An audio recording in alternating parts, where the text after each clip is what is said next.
আসসালামু আলাইকুম রহমতুল্লাহ নাহমাদুহু ওয়া নুসাল্লি আলা রাসূলিহিল কারীম আম্মা বাদ। আমাদের ধারাবাহিক দর্সের উসুলুল ইফতা ওয়া আদাবুহু এই কিতাব সম্পর্কে আমরা প্রাথমিক পরিচয় জেনেছি। তার মধ্যে গুরুত্বপূর্ণ একটি বিষয় ছিল যে লেখকের জীবনী। লেখক তো প্রসিদ্ধ এবং তার সম্পর্কে আমরা ভালোভাবেই জানি। বর্তমান তিনি একজন বিশ্বের অন্যতম একজন আলেম, প্রথম সারির একজন আলেম।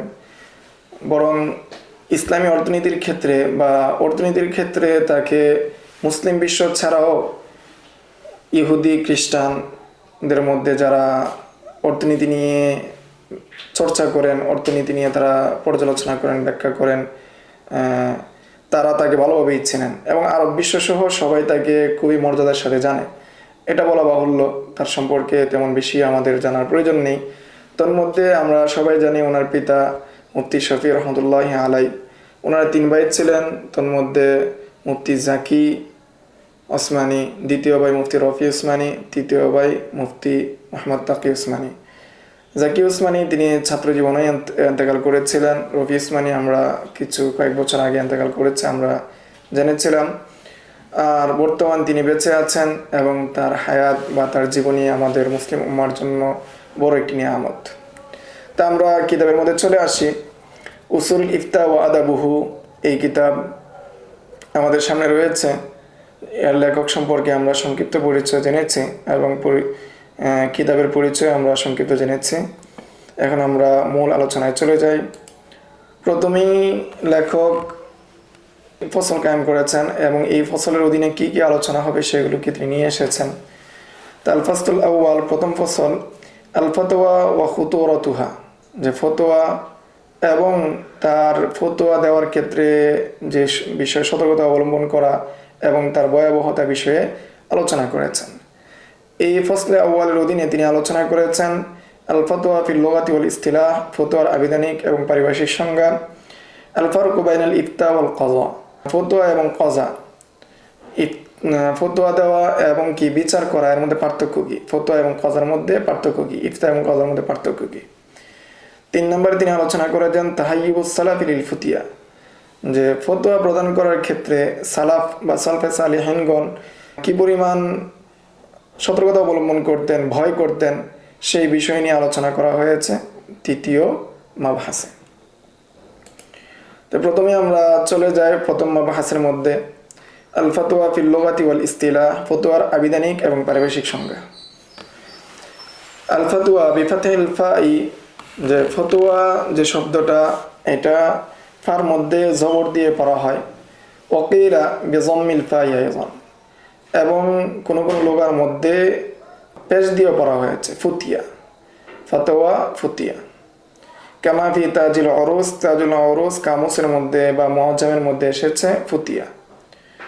ওয়ালাকিন্নাল আউয়াল আসাহু ওয়া আশহার, কিন্তু প্রথম ফতোয়া যে শব্দটা ফার মধ্যে ফাতা দিয়ে জবর দিয়ে যে লোগা সেটাই প্রসিদ্ধ এবং বিশুদ্ধ। ওয়াল ফুতিয়া বিযম্মিল ফাই কিলাহুমা ইউজমাউ আলাল ফাতাওয়ি বিকাসরিল ওয়াও ওয়াল ফাতাওয়া বিফাতিল ওয়াও ওয়াল আলিফুল মাকসুরা। আর ফুতিয়া যেটা ফার মধ্যে পেশ দিয়ে, উভয়টির জমা ফাতাওয়া এবং ফুতিয়া, উভয়টির জমা হলো ফাতাওয়ি ওয়াওয়ের নিচে কাসরা দিয়ে, অথবা ওয়াল ফাতাওয়া বিফাতিল ওয়াও ওয়াল আলিফিল মাকসুর, ওয়াওয়ের মধ্যে জুম্মা এবং আলিফে মাকসুরা সহ। অর্থাৎ ফাতাওয়া এবং ফুতিয়া উভয়টার জমা ফাতাওয়ি অথবা ফাতাওয়া আসে। ওয়াকুল্লু মিনাল জামাআইন সাইগুন মুস্তামিলুন ফি কালামিল উলামা, এখানে ফাতাওয়া ফুতিয়া এবং ফাতাওয়ি এবং কি ফাতাওয়া উভয় জমাই কি উলামাগণের কালামের মধ্যে ব্যবহার হয়েছে, বিভিন্ন কিতাবের মধ্যে উভয়টাই কি ব্যবহার হয়েছে।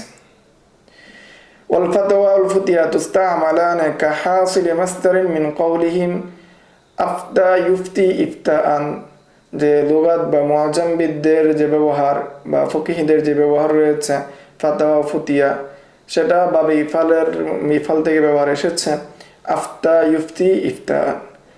ওয়া মা'নাহু ফিল লুগা, তার আবিধানিক অর্থ হচ্ছে আল ইজাবাতু আন সুআলিন, যে কোনো প্রশ্নের জবাব দেওয়া। সাওয়াউন আকানা মুতাআল্লিকান বিল আহকামি শারঈয়্যা আম বিগাইরিহা, চাই সেটা শরঈ বিধিবিধানের সাথে সম্পৃক্ত রাখুক অথবা না রাখুক।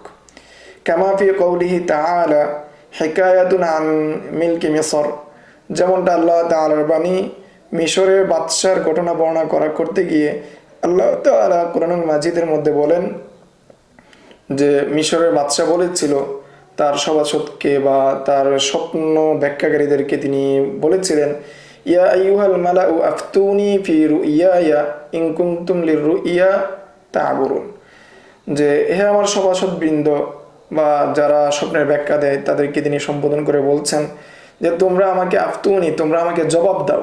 এখানে ফি রুইয়ায়া আমার স্বপ্নের ব্যাখ্যা দাও, জবাব দাও। ইন কুনতুম লিররুইয়ায়া তা'বুরুন, যদি তোমরা স্বপ্নের ব্যাখ্যায় পারদর্শী হও তাহলে তোমরা আমার স্বপ্নের ব্যাখ্যার জবাব দাও। তো এখানে যে আফতুনি ফাতোয়া শব্দটা দুনিয়াবি কোনো বিষয় সম্পর্কে জিজ্ঞাসার অর্থে ব্যবহার হচ্ছে। এরপর আমরা দেখি ওয়া হিকায়াতু আন সাহিবি ইউসুফা, যে আরেকটি ঘটনা বা ইউসুফ আলাইহিস সালামের সাথে সম্পৃক্ত আরেকটি ঘটনা, যে ইউসুফ আলাইহিস সালামের সাথে যে ব্যক্তি জেলে ছিল সে ব্যক্তি যখন বাদশার দরবার থেকে আসলো, সে ব্যক্তি ইউসুফ আলাইহিস সালামকে বলছিলেন, ইউসুফ আইয়ুহা সিদ্দিকু আফতিনা ফি সাব'i বাকারাতিন সিমানিন ইয়াকুলুহুন্না সাব'ুন ইজাফুন ওয়া সাব'in সুম্বুলাত, যে হে আমার বন্ধু ইউসুফ, হে সত্যবাদী, আপনি আমাদেরকে জবাব দেন যে বাদশাহ তিনি ষাটটি গাভী দেখেছেন, মোটা তাজা গাভী দেখেছেন, যে 60টি মোটা তাজা গাভী শুকনো গাভীকে খেয়ে ফেলেছে, এবং ওয়াসাবি'i সুম্বুলাতিন খুদুরিন ওয়া উখরা ইয়াবিসাতিন লাআল্লি আরজি'ু ইলান নাসি লাআল্লাহুম ইয়া'লামুন, যে তিনি স্বপ্নে আরও দেখেছেন যে 60টি হৃষ্টপুষ্ট শীষ এবং অপর 60টি শুকনো শীষ, তিনি এমনটা স্বপ্নে দেখেছেন। আপনি এই স্বপ্নের ব্যাখ্যা দেন, আমি এই ব্যাখ্যা নিয়ে মানুষের কাছে যাব, বাদশার দরবারে যাব, মানুষ এই ব্যাখ্যা বা এর অর্থের সঠিকটা তিনি জানতে পারবেন। ওয়া কামা ফি কওলিহি তাআলা হিকায়াতুন আন মালিকাতি সাবা, যে পূর্বের ঘটনা এবং পরের ঘটনা, অর্থাৎ সাবা অঞ্চলের যে মালিকা ছিল, রানী ছিল, বিলকিস রানী ছিল, তার ঘটনার মধ্যে আল্লাহ তাআলা ফতোয়া শব্দটাকে ভিন্ন অর্থে ব্যবহার করেছেন। মানুষের অর্থাৎ শরঈ বিধান ছাড়া অন্য বিষয়ে তিনি আল্লাহ তাআলা ব্যবহার করেছেন। ক্বালাত আইয়ুহাল মালাউ আফতুনি ফি আমরি মা কুনতু কাতিআতান আমরান হাত্তা তাশহাদুন, যে বিলকিস রানী বলেছিলেন যে তার সভাসদদেরকে যে তোমরা আমাকে কি দাও, পরামর্শ দাও, কেননা আমি তোমাদের পরামর্শ ছাড়া যে আমি কোনো বিষয় কিনি না, সিদ্ধান্ত নেই না, তোমরা আমাকে পরামর্শ দাও। তো এখানে আফতুনি এটাও দুনিয়াবি কোনো এক বিষয়ের জবাবের প্রেক্ষাপটে আল্লাহ তাআলা সূরাতুন নামলের 32 নম্বর আয়াতে ব্যবহার করেছেন। ওফি কিলাল মাউযিআইনে উস্তুআমিলাতিল কালিমাতু লিল ইজাবাতি আন সুআলিন লা ইয়াতাআল্লাকু বিল আহকামি শারঈয়্যা, উভয় জায়গায় ইউসুফ আলাইহিস সালামের ঘটনা 2 আয়াত এবং রানী বিলকিসের ঘটনার প্রেক্ষাপটে দুনো জায়গার মধ্যে শরঈ যে আহকাম রয়েছে, শরঈ যে বিধিবিধান রয়েছে, সেটা ব্যতীত অন্য প্রেক্ষাপটে আল্লাহ তাআলা ফতোয়া শব্দটাকে ব্যবহার করেছেন। এখন আমরা জানবো ফতোয়ার পারিভাষিক সংজ্ঞা। আল ফতোয়া ফিল ইসতিলাহ, ফতোয়ার পারিভাষিক সংজ্ঞা হলো যে সুম্মা খুসসাতিল কালিমাতু লিল ইজাবাতি আন সুআলিন শারঈয়্যিন, পরবর্তীতে এই ফতোয়া শব্দটিকে শরঈ জবাবের জন্য, শরঈ প্রশ্নের জবাবের জন্য নির্দিষ্ট করা হয়েছে। وفي هذا المعنى استعملها القرآن الكريم حيث قال, এই অর্থে কোরআনের মধ্যে ব্যবহার হয়েছে, অর্থাৎ শরঈ প্রশ্নের জবাবে যে ফতোয়া, এই অর্থে কোরআনের কারিমের মধ্যে ব্যবহার করেছেন আল্লাহ তাআলা। যেমন আল্লাহ তাআলা বলেন ওয়াস্তাফতুনাকা ফিন নিসা কুলিল্লাহু ইফতিকুম ফিহিন্না, যে সূরা নিসার 127 নম্বর আয়াতে এসেছে যে আল্লাহ তাআলা বলেন, হে নবী, তারা আপনাকে মহিলাদের সম্পর্কে বা এতিম মেয়েদের সম্পর্কে জিজ্ঞাসা করে, আপনি বলে দিন আল্লাহ তাআলা তাদের সম্পর্কে ইনসাফ এবং মোহর আদায় করার নির্দেশ দিয়েছেন। ওয়াহাইসু কল, এবং আল্লাহ তাআলা অপর এক আয়াতে সূরা নিসার 76 নম্বর আয়াতে আল্লাহ তাআলা বলেন ইস্তাফতুনাকা কুলিল্লাহু ইফতিকুম ফিল কালালা, যে তারা আপনার নিকট ফতোয়া চায়, জিজ্ঞাসা করে, জবাব চায়, বলে দেন আল্লাহ তাআলা কালালা সম্পর্কে, যে ব্যক্তির ঊর্ধ্বতন অধর্তন কোনো ব্যক্তি নাই, আসর এবং ফারা নাই, ওই ব্যক্তির মিরাজ সম্পর্কে আল্লাহ তাআলা বিধান তোমাদেরকে দিচ্ছেন, তোমরা অনুরূপটা মান্য করো। তাহলে এই দুই আয়াতের মধ্যে আল্লাহ তাআলা ফতোয়াটাকে শরঈ সুয়ালের জবাবে ব্যবহার করেছেন। وفي هذا المعنى استعملها النبي الكريم صلى الله عليه وسلم في غير واحد من أحاديثه الشريفة।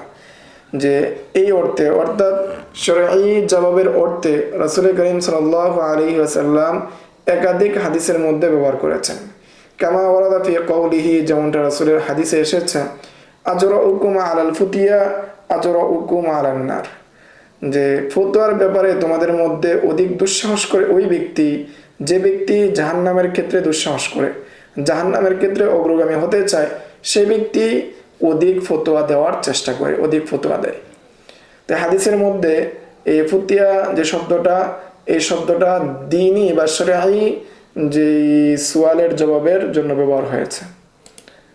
ফামানুল কালিমাতি ফি ইসতিলাহিল ইয়াউম, বর্তমানে এই কালিমার অর্থ হলো আল জওয়াবু আন মাসলাতিন দীনিয়া, এটা দ্বীনি কোনো মাসলার জবাব দেওয়া।